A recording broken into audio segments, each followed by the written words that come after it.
Today, let's just take a quiet moment together. We're going to go on a little journey inward, guided by the really beautiful ideas in Michael Singer's book, The Untethered Soul.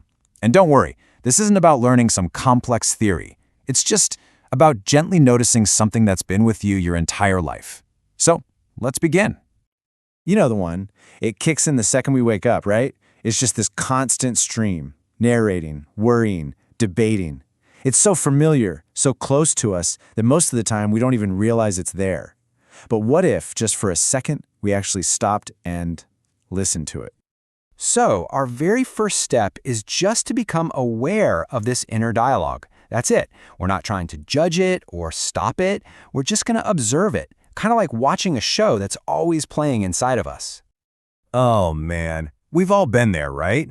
It narrates all our social anxieties, creating this whole drama before anything has even happened. That frantic internal scramble, it feels so incredibly personal, so much like us in that moment. And see, it doesn't just narrate. It actually argues with itself. It creates problems out of thin air and jumps to the worst-case scenario. Just notice how it takes both sides of the conversation. One part of you remembers, and then another part immediately starts beating you up for forgetting. It's just a constant commotion in there. Okay, and right here, this is where we get to a really profound shift in perspective. This is the key. If you can hear the voice, if you're aware that it's talking, then that means by definition, you have to be separate from it. You are the one who hears it. You're the listener, and the voice is just something you're listening to. To make this a little easier and create some distance from all that chatter, there's a fantastic metaphor we can use. What if we started thinking of this voice not as me, but as our inner roommate? Yeah, just imagine giving that voice a name, maybe even a face. It's that part of you that is always there, offering an opinion on everything, whether you asked for it or not. And all of a sudden, it doesn't feel so personal, does it? It's just the roommate talking again. Does any of this sound familiar? I mean, this roommate is just never satisfied. One minute it loves your new shirt, the next it's pointing out a loose thread. One day it thinks your job is great. The next it's building a whole case for why you should quit. It's just a constant source of inner drama. And seriously, think about this for a second. If this neurotic, complaining, always changing person was physically sitting on your couch, you would ask them to leave, probably pretty quickly. But because this voice is inside our heads, we don't just put up with it, we actually take its advice and let it run our lives. So, if we are not this inner roommate, if we're not that incessant voice, well, that brings up a much, much deeper question. Who are we really? And this is where the journey to find the real you begins. I mean, think about it. You've had a body your whole life, but it has changed completely since you were a little kid. And yet, the feeling of you, the one who's been experiencing life through that body, that feels like it's been the same all along. So you can't be just the body, right? And it's the same with your thoughts. They just appear, they drift by, and then they disappear, just like clouds in the sky. Some are stormy, some are peaceful and fluffy. But you are the sky that they're all passing through. You're that vast, unchanging space that is aware of them. So that's the big question, isn't it? Who is the one who was there in your childhood memories, who is right here, right now, listening to this? And who is it that watches your dreams at night? Who is this constant presence that's been there behind it all?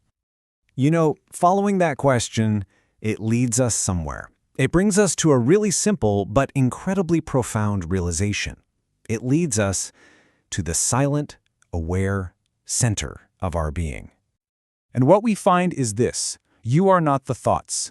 You are not the emotions, not the body, not the drama. You are the consciousness that is aware of all those things. You are the silent witness, the seer. Here's a good way to think about it. Imagine your life is a movie.